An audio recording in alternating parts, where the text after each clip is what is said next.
এখানে অফের কিছু সাধারণ ব্যবহার আলোচনা করা হলো।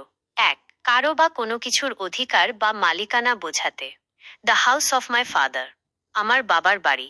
দ্য বুক অফ পোয়েমস, কবিতার বই। দুই, কোনো কিছুর অংশ বা উপাদান বোঝাতে। আ পিস অফ কেক, এক টুকরা কেক। আ কাপ অফ টি, এক কাপ চা। তিন, দুটি বিশেষ্য এর মধ্যে সম্পর্ক বোঝাতে। দ্য ক্যাপিটাল অফ বাংলাদেশ, বাংলাদেশের রাজধানী। The name of the flower, ফুলটির নাম। চার, কোনো কিছুর উৎস বা উৎপত্তি বোঝাতে। মেড অফ উড, কাঠ দিয়ে তৈরি। আ প্রোডাক্ট অফ জাপান, জাপানের তৈরি একটি পণ্য। পাঁচ, কোনো ব্যক্তি বা বস্তুর গুণ বা বৈশিষ্ট্য বোঝাতে। এ ম্যান অফ কারেজ, সাহসী একজন মানুষ।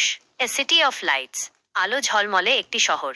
ছয়, পরিমাণ বা সংখ্যা বোঝাতে। এ লট অফ মানি, অনেক টাকা। হান্ড্রেডস অফ পিপল, শত শত মানুষ। অফের আরো অনেক